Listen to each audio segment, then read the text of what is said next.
John Dickerson is with us now from Washington. So, John, we heard from Senator McCain and from Trump advisor Kellyanne Conway. Senator McCain is part of this group of lawmakers that issued a bipartisan statement Sunday calling for an examination of Russia's role in the election. Can you explain here, what do the battle lines essentially look like? Well, the battle lines are still emerging. We have at least two things we know. One is that Senator McCain and Senator Lindsey Graham have joined Chuck Schumer and Senator Jack Reed of Rhode Island to look into this or call for investigation. Now, the question is what kind. And then you have Donald Trump, who says that this is basically this notion that the Russians were involved in the election for the purposes of helping him get elected is ridiculous. You also have the larger claim he's made, or implicitly makes, which is that the intelligence communities, which are making this claim, or at least feel like they have some signs that point towards it, are not credible. And so that is kind of a sub-theme here that's a part of the conversation going forward.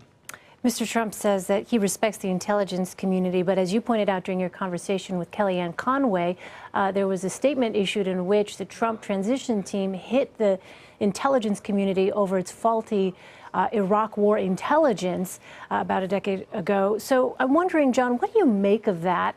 The fact that on the one hand you have Mr. Trump, the president-elect, saying he does in fact have respect for the intelligence community, and at the same time hitting the very same intelligence community.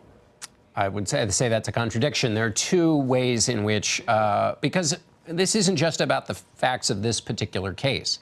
What we're talking about here is a president-elect and his posture towards the intelligence community on which he's going to rely. And by the way, in historical terms, the intelligence community, when it gets in fights with the president, it can get very messy and it can be destabilizing for a country that hopes everybody is rowing in the same direction. Donald Trump has done two things to create some upset. The first is to say that this claim in any form is laughable.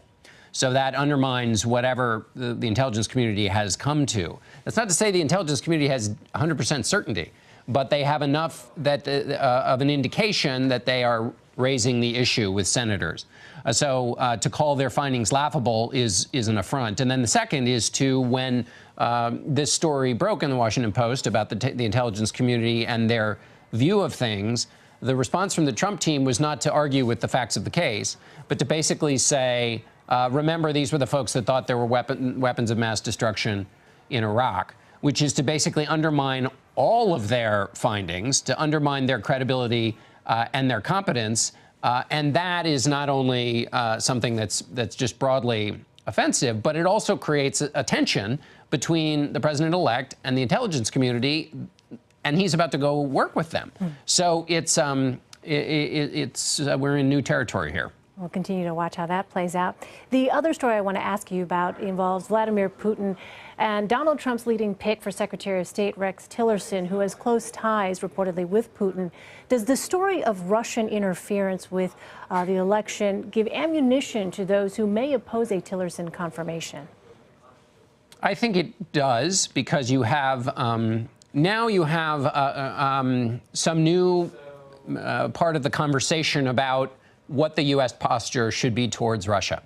Donald Trump has said, why not get along with Russia? Somebody like John McCain says Russia and Vladimir Putin, Russia's a threat, Vladimir Putin is a thug and a murderer.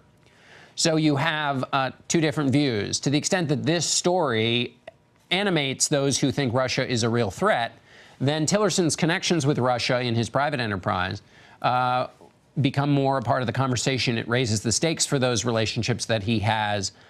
You could imagine him, if he were to be nominated in a confirmation process, make the case that understanding Russia is just what you need in this instance. And so, as Senator McCain said, it makes him skeptical, but doesn't mean that he's not going to get a fair hearing. So it definitely means that or a lot of the conversation, if in fact Mr. Trump were to name Mr. Tillerson as his Secretary of State, a lot of the conversation is going to be about Russia. All right. John Dickerson in Washington for us. John, thank you. Thanks, Elaine.